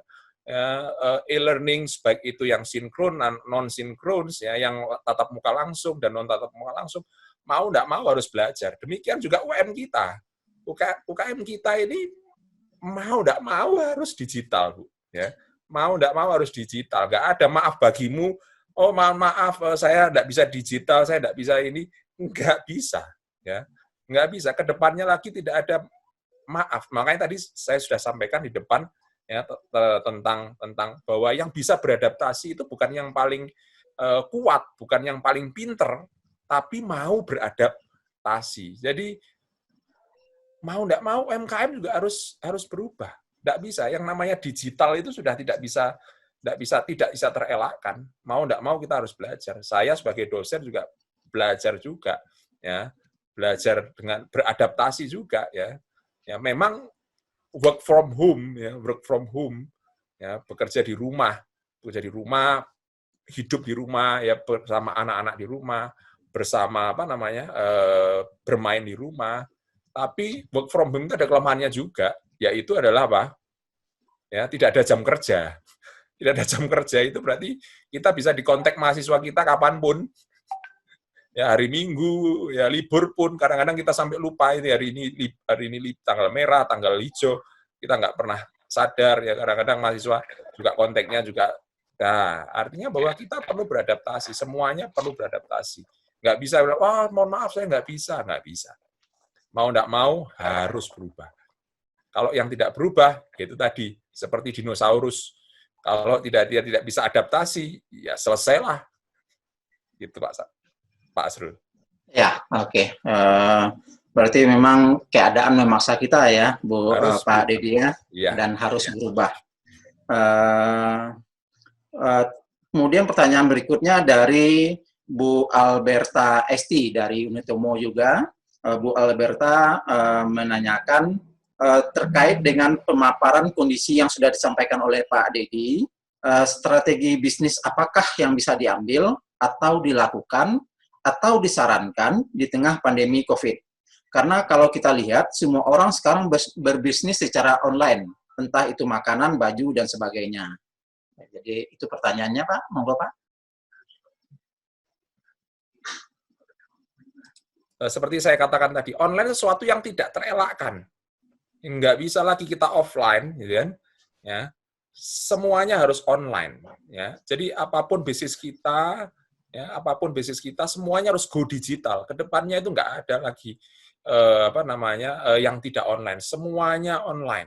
Ya, tagihan online itu kan menjangkau jauh lebih luas daripada offline. Ya, jadi apa salahnya ketika kita belajar digital marketing, digital business, dan lain sebagainya untuk mengupgrade ya, yang offline kita menjadi online.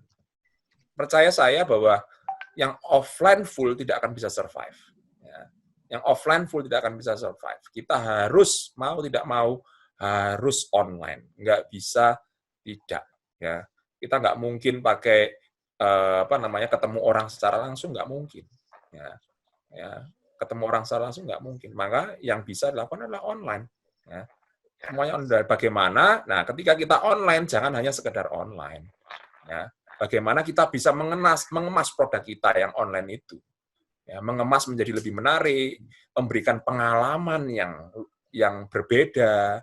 Artinya ketika orang itu kemudian berkunjung ke website kita, atau pakai aplikasi kita, atau apapun itu, dari mulai kita klik websitenya, penggunaan aplikasinya, sampai kemudian kita bayar barangnya sampai kita kemudian bayar, gitu kan? Itu semua harus memberikan pengalaman. Ya. Makanya tren ke depan ini experiential marketing. Ya. Jadi experiential marketing itu tidak hanya bicara jual barang, enggak. Marketing itu harus bisa memberikan pengalaman kepada ya pembeli. Ya. Artinya bahwa pengalaman itu menjadi sangat penting. Dulu restoran itu kan nggak pernah kita, pokoknya dulu sebelum waktu saya masih muda itu ya, sekarang sih masih muda juga, dulu masih muda itu pokoknya kita milih restoran yang paling enak makanannya. Sekarang enggak, sekarang adalah restoran, kita milih restoran yang punya pengalaman, artinya kita bisa di sana kita mengalami sesuatu, ya, mengalami pengalaman yang unik, ya. Sehingga kita bisa selfie, kita bisa upload di Instagram dan lain sebagainya.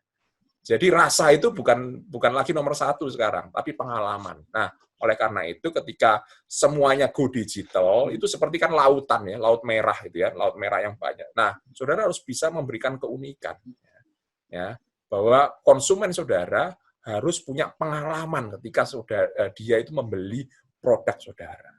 Pengalaman itu jauh lebih penting. Ya, dibanding Anda sekedar jual barang selesai. Itu. Oke. Ya, kemudian yang tadi pertanyaan Bu Rose yang terpotong ditanyakan lagi ada dua, Pak Dedi. Secara singkatnya adalah untuk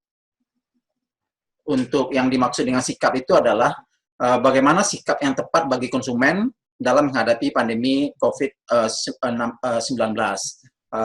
Dalam tanda kurung, yaitu apakah memperbesar tabungan, mengurangi konsumsi, atau bagaimana? Itu pertanyaan pertama, Pak Dedi. Pertanyaan kedua berkaitan dengan masukan sebagai seorang pengajar, sebagai dosen. Apakah diperlukan revitalisasi kurikulum pendidikan ekonomi di Indonesia? Karena sebagaimana kita ketahui, pendidikan ekonomi banyak diisi oleh aliran ekonomi kapitalis. Nah, itu ada dua pertanyaan dari Bu Rose Unitomo. Monggo, Pak Dedi. Wah, pertanyaannya berat ini. Tadi sebentar, saya tadi nggak sempat nyatet. Pertanyaan pertama apa, Pak? Spesifik tadi. Yang pertama adalah bagaimana sikap yang tepat bagi konsumen dalam menghadapi pandemi COVID-19. Apakah menabung, segala macam. Ya, tergantung sebetulnya. Tergantung apakah income kita terdampak COVID enggak, kan gitu kan. Ya, income kita terdampak COVID enggak. Kalau tidak terdampak, syukurlah, kan gitu kan. Artinya kita bisa tetap, kehidupan kita tetap berjalan seperti biasanya, kan gitu kan. Ya, itu biasanya. Artinya pengeluaran-pengeluaran, ya usahakan tetap, ya, artinya kita kan nggak ngerti ke depannya seperti apa. Kalau memang ada tidak terdampak pendapatan kita, ya tetap harus pengeluaran tetap harus yang tidak perlu dikeluarkan, maka alihkan menjadi tabungan atau alihkan menjadi investasi, yang itu. Ya. Nah, tapi kalau terdampak, ya artinya terjadi penurunan yang cukup signifikan, ya maka pertanyaan selanjutnya adalah apakah punya dana darurat, gitu kan? Ya, apakah punya dana darurat untuk mengatasinya? Kalau nggak punya dana darurat, maka terpaksa kalau pendapatannya turun, maka pengeluaran harus kita rasionalisasi atau harus kita turunkan.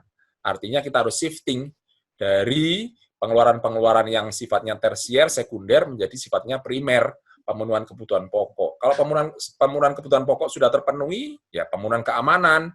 Keamanan itu apa? Ya masker, hand sanitizer, dan lain sebagainya untuk melindungi kita, keluarga kita dari wabah. Kan. Nah, pertanyaan kedua, Pak Dedi, tentang revitalisasi dari pendidikan ekonomi di Indonesia, apakah diperlukan? Oh ya, jelas. Ya. Jadi tidak hanya revitalisasi terkait dengan kurikulum, ya, mungkin terkait dengan sistem pembelajaran juga, ya, dari pembelajaran tatap muka langsung menjadi pembelajaran online. Nah, pembelajaran tatap muka langsung kita sudah tahu bagaimana efektivitasnya. Yang kita belum tahu adalah bagaimana apakah pembelajaran online itu sama efektifnya dengan pembelajaran tatap muka langsung. Ini yang harus kita pelajari ke depannya, harus kita ubah. Artinya kurikulum kita harus bisa berubah, ya, untuk menyesuaikan bagaimana yang namanya online learning ini punya efektivitas, ya. Punya efektivitas sama dengan tatap muka langsung, ya. Ya, sama dengan tatap muka langsung. Nah, gitu. Nah, kemudian yang kedua, ya, maka ya sekarang memang teori-teorinya, konsep-konsepnya berasal dari Amerika, kebanyakan ekonomi, ya, Keynes dan lain sebagainya, itu banyak-banyak dari Amerika. Textbook kita banyak-banyak dari Amerika, dan semuanya adalah kapitalis. Tetapi muncullah tren-tren baru, ya, aliran-aliran bisnis yang sifatnya sudah tidak lagi money oriented full, ya. Ada namanya social responsibility, CSR, social corporate responsibility. Ada yang berdasarkan spiritual marketing, ya kan? Tidak hanya bicara masalah uang, tetapi bicara spiritual marketing, ya. Semua mengarah ke tren yang lebih baik, ya. Tidak money oriented, tetapi memang kita harus banyak research, ya, untuk menggali kearifan lokal, ya. Kita punya apa, Indonesia punya apa, bukan hanya mengadopsi manajemen Amerika, manajemen Kaizen dari Jepang, tetapi bagaimana kita punya manajemen sendiri, ya. Bagaimana kita menggali potensi-potensi kearifan lokal kita untuk menjadi teori, untuk menjadi konsep yang bisa kita kembangkan untuk bisnis kita. Karena apa? Kita tahu bahwa cara orang melakukan bisnis di Amerika, di Jepang, di Indonesia berbeda. Jadi kalau kita mau menggunakan konsep Amerika untuk kemudian kita adopsi untuk perusahaan Indonesia, nggak cocok. Jepang untuk Indonesia nggak cocok. Maka yang ideal adalah bagaimana kita mendevelop, mengembangkan konsep manajemen, konsep bisnis dari local wisdom atau kearifan lokal kita. Yaitu masih perjalanan yang sangat panjang, karena sebenarnya sampai saat ini pun kita memang kiblatnya ke barat. Oke, makasih Pak Dedi. Kita masih punya 2 pertanyaan, dan pertanyaan yang lain kami tutup. 2 pertanyaan yang terakhir ini. Pertama dari Bu Ivon Ayesa dari UM Bandung. Terima kasih pemaparannya Pak Dedi.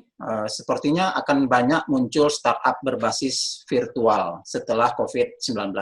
Namun sayangnya, pelaku primer sektor pertanian seperti petani tidak merasakan hal tersebut. Mereka tetap berusaha dengan kebiasaan lama. Produksi tetap dijual ke tengkulak. Kira-kira menurut Pak Dedi, strategi apa yang bisa dilakukan agar gaya bisnis virtual ini juga memberikan dampak positif bagi petani-petani kecil? Matur nuhun. Oke. Jadi sebenarnya sudah mulai banyak, ya.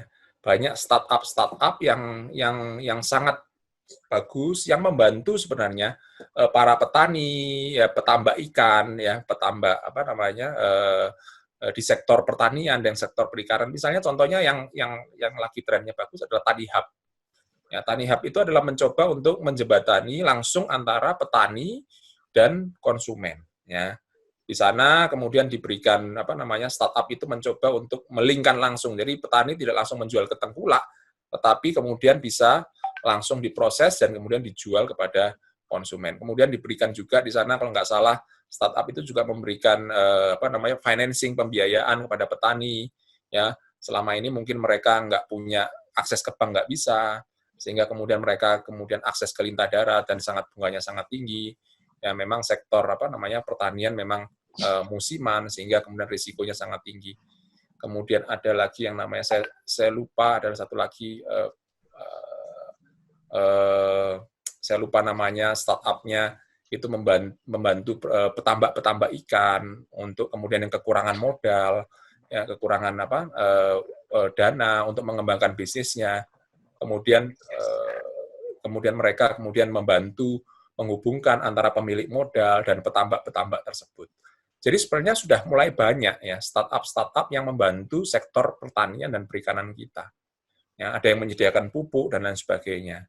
Jadi mungkin ke depannya akan jauh lebih banyak karena memang pemerintah harus mensupport startup yang seperti ini. Karena ke depannya adalah pemenuhan kebutuhan pokok itu sangat sangat penting sudah. Ya, jadi sangat penting karena apa? Orang kembali lagi bahwa sekalipun teknologi tinggi kalau nggak ada makanan itu kan ya sama aja. Artinya pemerintah harus memenuhi kebutuhan dasar dulu makanan, bahwa ketersediaan pangan ya melalui teknologi ya, makanya kalau dengan adanya digital teknologi maka akan sektor pertanian dan perikanan akan menjadi semakin efisien ya, semakin efisien dan semakin efektif, semakin produktif. Ya, harapannya seperti itu. Sehingga apa? Dengan input yang sekecil-kecilnya bisa memperoleh output yang sebesar-besarnya. Karena jumlah rakyat kita kan cukup banyak ya, 240 juta jiwa. Sehingga ketahanan pangan sangat sangat penting ya, di samping ketahanan kesehatan.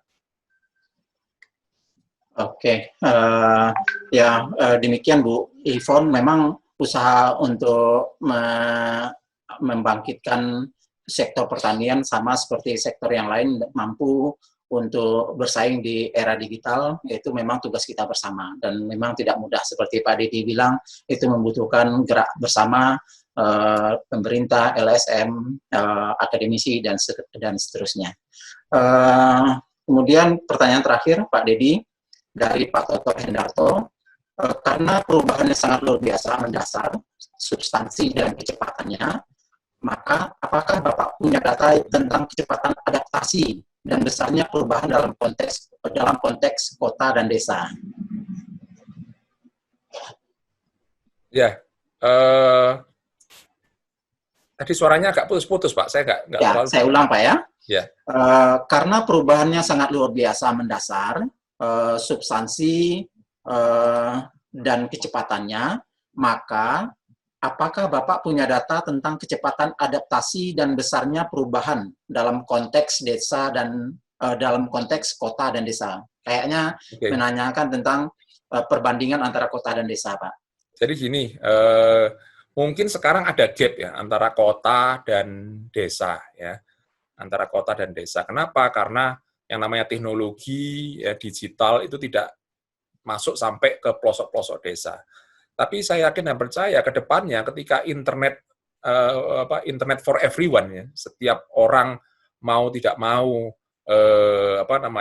terkonek dengan internet, infrastruktur internet semakin bagus, infrastruktur teknologi semakin bagus, mau tidak mau yang namanya adaptasi baik itu di kota besar maupun di desa atau di daerah mungkin akan sama kalau infrastrukturnya bisa disamakan ya. Tapi kalau terjadi infrastruktur di kota lebih baik daripada infrastruktur di desa, mungkin di desa lebih lambat dalam adaptasinya. Ya, tapi ke depannya, ya, saya rasa dengan teknologi, ya, akan bisa menjangkau semua. Ya, beberapa saya lihat ada teknologi baru yang dimana kita di hutan pun, di tengah hutan pun kita bisa tetap mengakses ya digital. Ya. Artinya bahwa akan sangat besar kemungkinan bahwa yang namanya internet, yang namanya teknologi itu bisa menjangkau sampai ke pelosok-pelosok desa, sampai ke seluruh tanah air. Sehingga ketika kondisi itu terjadi, memang butuh waktu, memang butuh proses yang panjang untuk hal itu akan terjadi. Tapi saya yakin dan percaya pada satu titik di mana teknologi begitu maju, maka tidak ada bedanya antara kota dan desa. Terus terang datanya saya belum punya, Pak, belum ada. Tapi nanti coba saya cari, saya juga tertarik bagaimana adaptasi teknologi di kota maupun di desa. Oke. Demikian Bapak Ibu sekalian jawaban dari Pak Deddy Marsiano, terutama bahwa yang terakhir mengatakan kita harus tetap optimis gitu bahwa kemajuan teknologi dan keinginan kita bersama untuk lebih digitalize atau lebih terjangkau itu bisa membuat perbedaan antara desa dan kota dalam hal digital itu akan semakin berkurang. Oke, Bapak Ibu sekalian, tibalah kita pada penghujung acara dari seminar ini. Sekali lagi saya minta tolong Bapak Ibu untuk menghidupkan mic-nya dan kita beri aplaus kepada Pak Deddy Marsiano.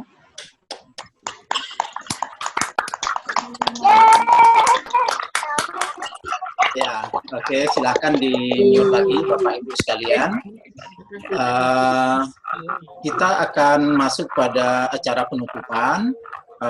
Untuk penutupan dari secara seminar ini, kita persilahkan kepada Profesor Suyanto, Ketua LPPM Ubaya, untuk memberikan kata penutup sekaligus mengakhiri acara seminar ini. Sesudah nanti penutupan dari Pak Suyanto, kita akan ada foto bersama dan ada pengumuman tentang seri-seri edukasi dari LPPM yang lain. Jadi mohon untuk stay dulu untuk foto bersama sesudah penutupan.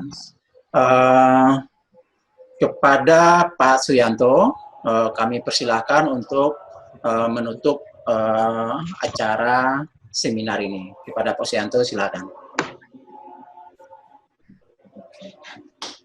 Baik, terima kasih Pak Hasrul, Ibu Bapak yang saya hormati.